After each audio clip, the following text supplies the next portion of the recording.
Hi guys, welcome to another quick guidance video. In this video, we will address the concerns of all the non-engineers who are there, who think that, engineers are the only ones who get into MBA colleges, right? Because there are so many engineers in MBA colleges. Does the CAT exam really allow non-engineers to get into these colleges? What are the difficulties that non-engineers really face when they have to give CAT exam or when they have to get entrance into MBA colleges? To answer all these questions, we have with us today Mr. Meet Agarwal, who is also a 100 percentiler and arguably the youngest one at that. He's also one of the very few 100 percentilers from a non-engineering background. And Meet has had CPT All India Rank 5. He's amongst the IIM Ahmedabad Institute scholars, and he was also awarded the All-Rounder Gold Medalist Award at IIM Ahmedabad. So we are very happy to have you here, Meet. And we would just directly want to start with the question that do you think MBA is really just for engineers? Because there are so many engineers in MBA colleges, right? Hi, Chavi. Thanks for inviting me.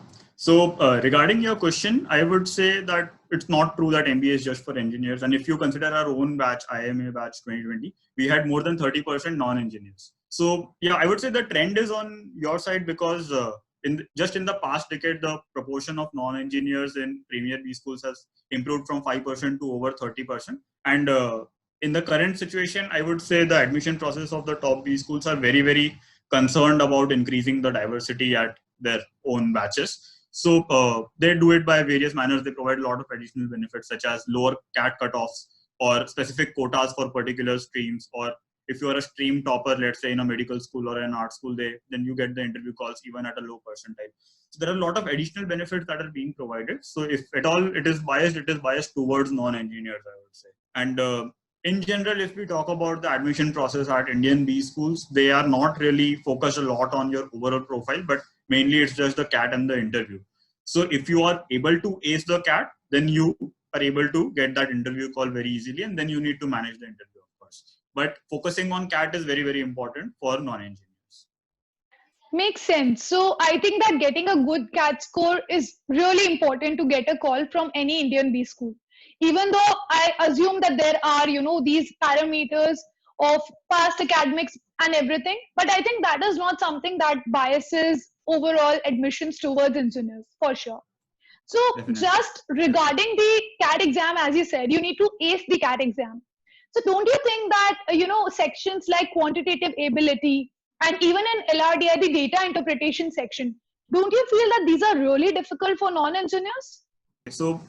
So I think we can talk about these two sections separately. And if I talk about the quant section, so in general, I feel CAT is more of a logic-based test. It is not testing your math abilities or your verbal abilities. It is just, it requires a basic aptitude level for your vocab, for your quantitative aptitude. But after that, it's more about logic and structured thinking and not so much about your math skills. So if we talk about the quant section, I would say initially there is an edge. So if without preparation an engineer and non-engineer attempts CAT, there may be an edge toward the engineer.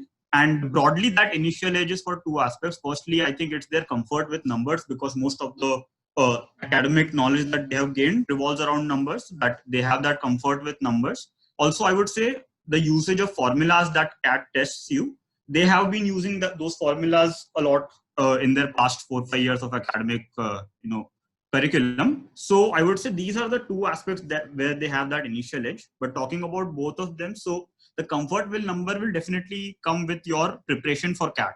So of course you will need to attempt, let's say, more number of mocks, or you will need to attempt more number of practice questions than an engineer. But after you do that, I would say that edge is completely gone. So if you are preparing for CAT religiously for a few months, that comfort will completely be on your side. And secondly, regarding the usage of formulas. So here, one basic strategy that I used to follow was that the number of formulas that I'm keeping in my mind, that I'm learning, I used to keep them to a very, very bare minimum. So what you can do for that is, so let's say you learn a new formula in APGP topic. So whatever formulas are there, you try to go deep into the derivation of each of those formulas as to how each of them are derived and how you can link those formulas. There are multiple formulas for, let's say, the sum of the series, and you can link all of them very easily. You can understand the derivation very easily, but that will require you to put an initial effort into it. So I think if you understand that formula completely well, that it's coming naturally to you, then again that edge completely goes away. So yeah, I think that is something that even engineers could try to do for CAT, that avoid learning the formulas, let them come naturally to you, understand the derivation of the formula. So yeah, that is one thing that I can, suggest to you. Secondly, specifically for non-engineers, I would say there is a psychological barrier that even I had in mind. So when I started attempting mocks, I was aiming for a high overall percentile, but for quant section specifically, even if I, crossed 98, 99, I was satisfied. But so what happened is my mock score plateaued for the quant section over time. When I used to cross 99, it plateaued over time. But then suddenly in one mock, I got 99.7 in quant section. So that essentially broke that psychological barrier in my mind, because when I analyzed, I found that it was not so difficult to, break this barrier.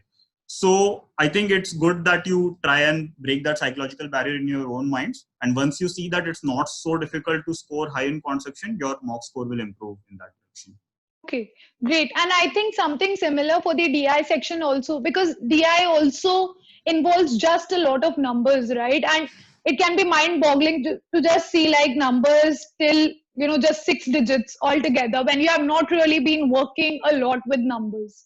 So I think that Sure. your advice will totally help in that meet. Anything that you have to, add from your own preparation in probably LRDI or quant? Yeah, sure. So in the LRDA section, obviously the one aspect of initial edge that we discussed, the comfort with numbers, that stays. But apart from practice, one specific advice that I could give for that is the usage of calculators. There is a reason they are providing you that on-screen calculator. And I have heard a lot from many people that it slows you down and it's not really good to use that calculator. But I would personally recommend against that, because I personally thought a lot about it and I decided in the favor of using the calculator. So if you are, let's say, from an arts background and you are not so fast with the calculation, then probably the usage of calculator will make you faster rather than making you slower.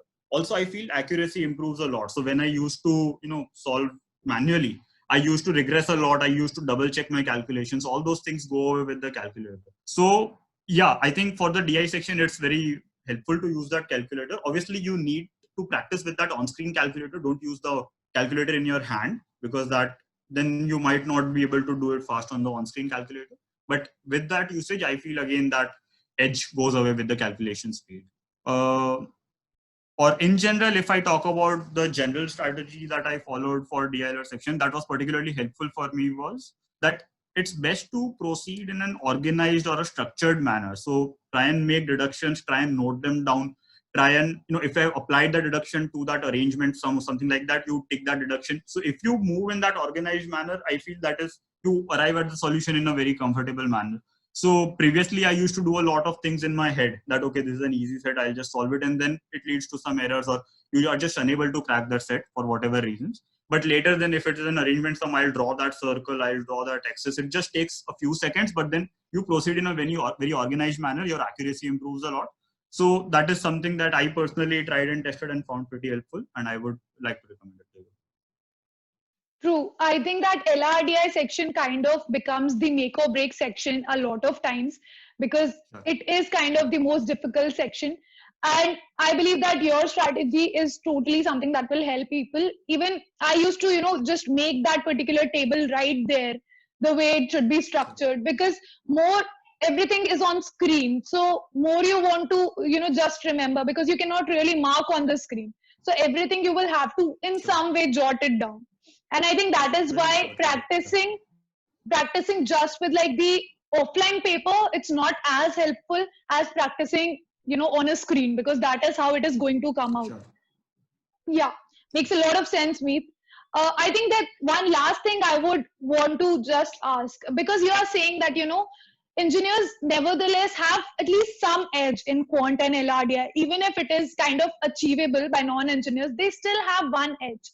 So do you think that it is fair for like having a common entrance exam and having topics sections like quantitative ability and data interpretation in there? Doesn't it feel like, engineers are being given kind of in a platter, these sections? Yeah, that is a very valid question, and I think it is important to address this question in our own minds because it does affect our motivation if we personally feel that it is not justified to have these sections. Why am I being forced to attempt these sections? But I personally find the current pattern of CAT completely warranted, completely justified, and the reasons for that are that many courses in your first year MBA will also require you a good deal of quantitative aptitude.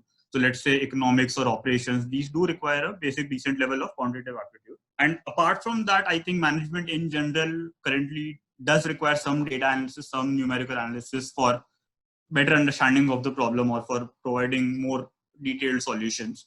So yeah, I think CAT is not demanding that higher level of quantitative aptitude that it gets to a level where it is not justified. It requires a basic strong foundation, and I think if you just build a strong foundation with regard to the formulas, if you overcome your psychological barriers, I assure you will do much better than you expected. I think that was really great advice. And I hope that everyone who is watching this, if you are a non-engineer, just believe in yourself. I think, as Meet said, with a lot of practice, with kind of overcoming that psychological barrier, you will for sure be able to, score a really good percentile, and that will help you get into the B school you want to get into. And I think same goes for anyone, even for engineers. If you're weak in any particular section, I think that this is the way to go. Just kind of break that barrier that you cannot do it, and totally go ahead and practice it as much as possible. And you will be, with a great CAT score, you will be able to get into any B school. Thanks a lot, Meet, for being here with us. And it was really great talking to you. And I think that people would learn a lot from your own experiences. And thank you for sharing all of them with us. Thank you. I hope you find it helpful. Thank you.